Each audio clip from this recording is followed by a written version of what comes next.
shot, he nearly knocked him out. I can't remember what round it was. He hit him with a straight right, number 4, nearly knocked Jake Paul out. Didn't know what day it was. But Jake Paul's one of them. You'd be surprised if you see him in the ring again, because I don't think Jake Paul's got a lot of balls. It's obvious. We got asked about me in the post-fight interview. I didn't have nothing to say. He confronted me in the hallway there. Had his all about 15, 20 team of him jump all over us. We was there. We was ready to fight there and then.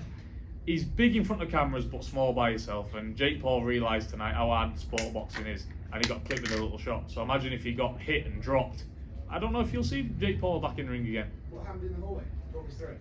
Well, it just transpired about 10 minutes ago. I was doing an interview down there, and his whole team landed. Jake Paul squaring up to me, but then he seen me at ringside. I was leaning over the ropes, waiting to get in there. Here was Logan. No, not right now. They ain't fighters. I've said this from word 1. If you want this fight, I'm here and I'm ready to go. There's no running, there's no playing. And it's fine if you don't want the fight, just say it. You can put everyone's mind to rest, then stop bullshitting all the time and just say it how it is. You either want the fight or not. I want the fight, and if you don't, just say it. We can move on. I can go my way, you go your way, but stop using my name. How close did it get to fisticuffs out here? I would say pretty close. I mean, I've not watched it back, but I was ready to throw hands there and then. This man's all in front of the cameras, but he doesn't understand that me and my team will go. Now, we don't care about how many years are you. We'll get stuck in. So he can count his blessings in the hallway, really. Who broke it up? Hey? Who broke it up? 40 of his security team broke it up because the man can't fight. He can't fight at all. Imagine him on a street fight, please. It won't last 2 seconds. If he had no security team there with him, he wouldn't have even walked straight past me. So, Tommy, what do you think you have to do to get that fight then? It's not a case of what I have to do to get the fight. I'm not begging and pleading for the fight. I'm hit. I didn't ask to be on this undercard. They put me on the undercard, and they've obviously not done it for the good of my health. They've put me on this undercard for a reason. Now, I was very, accepted by the American audience, as you all, could see when I was walking out. It was like I was walking out in Manchester. I'm not begging and pleading for this fight. I'm just a fighting man who will fight in the ring against anybody. And Jake Paul just happens to be calling my name an awful lot. But I'm here. I've done my part tonight. He's done his part tonight. Why not make it next? It's the fight. It's on the tip of everyone's tongue. Nobody wants to see him fight another MMA kid. Why not come against a pro boxer? So we're both. I've got a huge following in the UK, and I don't think it's too bad in America as well. So happy days there. It just seems right. But again, this is Jake Paul talking about. Can he stand on? I don't know.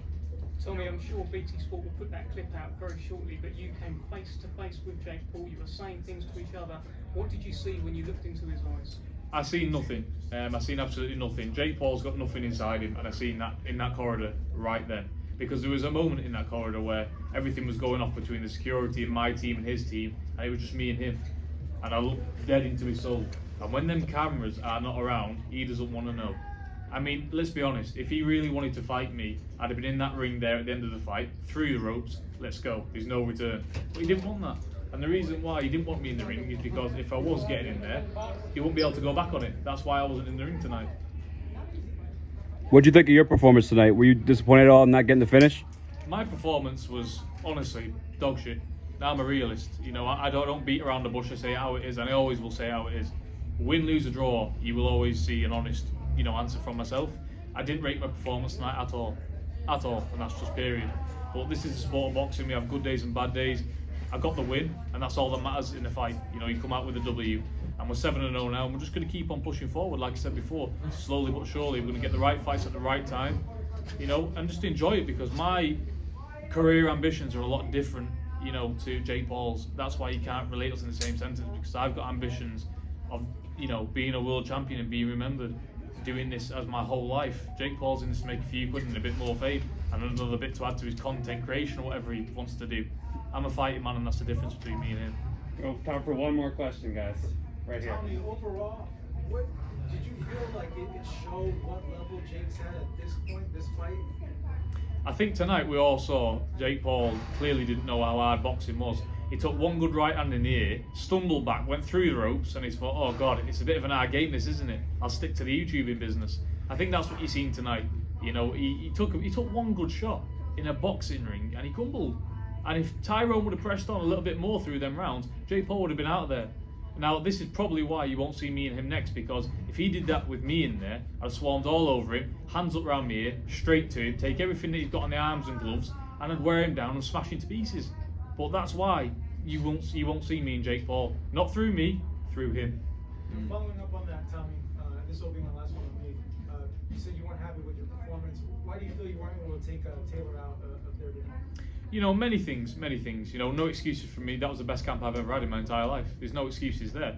It's just a simple fact of experience. You know, not enough fights, not enough, you know, amateur pedigree. You know, I'm learning on the road here, and I think for a 22-year-old kid to come up halfway across the world without, you know, his trainer and my dad left at home, 10 amateur fights, 7 professional fights, I don't think I'm doing too bad. And obviously that was a huge crowd. I enjoyed every single minute of it, but I think for the stage where I'm at in my career, I'm more than happy, because I'm not an Olympic gold medalist. I'm not a multi-nations champion. I'm just a normal kid with a few fights on a big stage, trying to do my best. And you know, it is what it is. We got the win tonight. We'll go back, and then we'll assess and we'll go forward again. That's just how this game works. Thank you guys. Thank you, Tom. Thanks.